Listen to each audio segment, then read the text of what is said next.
Hi, I'm Mark Davidson with Wine Australia. I'm in charge of education for North America for Wine Australia. And so Wine Australia, we're a government organisation, a statutory body that takes care of marketing and education work for Australian wineries overseas and domestically to a degree as well. So we're here at Wine Expo New York in beautiful sunny New York for a couple of days, and as you can see behind us here, we've got all manner of different producers pouring different wines from various regions and various varieties, so it's kind of cool.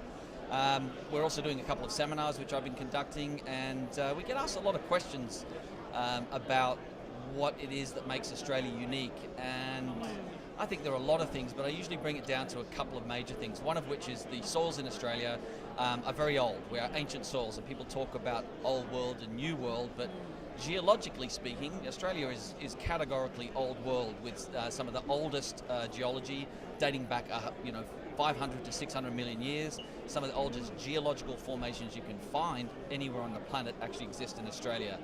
Very eroded, very old. And then I think, not that that's necessarily a quality determining factor for Australian wines, but I think it's just interesting to sort of see that we're always referred to as a new world country, yet actually geologically we're old. I think those soils themselves have an impact on the varieties, because the varieties we're growing there, they're not unique necessarily, they're grown in other parts of the world, but I think the expression of those varieties is quite unique based on our environment, which is the soils, and the different expressions within the regions, different climate, different soils. And I think the other factor that's hard to sort of really capture easily is it's the Australian sort of mentality and sensibility. I think there's a respect for tradition, but there's also a real freedom to experiment, and I think it's fun meeting with some of the winemakers in Australia who travel the world, taste wines from everywhere, and I don't know if it's really a normal expression, they sort of pick the eyes out of what's going on around the world and say, well, that's cool, I saw so-and-so doing this in this particular country, but in Australia that won't work. However, I kind of like that idea, and I'm going to sort of shape it into my wines. And you combine that with the environment, combine that with how the varieties express themselves in those regions, and you come up with really unique expressions. And that's kind of the beautiful thing about something like Wine Expo, is in one tidy little snapshot you can walk around, not just Australia for that matter, you can do it with other countries, but you can walk around and see different expressions of wines that you might see from other parts of the world, but they just look different, taste different, feel different here in Australia, so it's kind of fun. Awesome. So could you give us your website and contact information? Yeah, there's other information. We're always constantly developing and tinkering things, but www.wineaustralia.com is a great place to access additional information on education and just imagery and what have you. So. Awesome. And one last thing before I let you go. What types of wines come from Australia? Mostly whites, reds? What?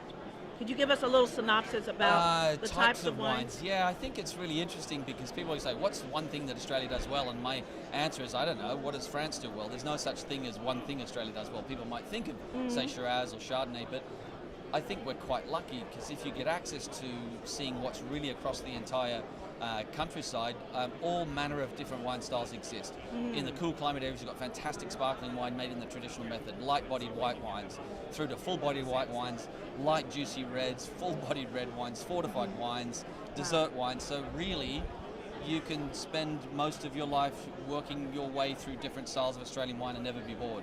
But then, of course, I'm a tad biased. But yeah, awesome. That's great.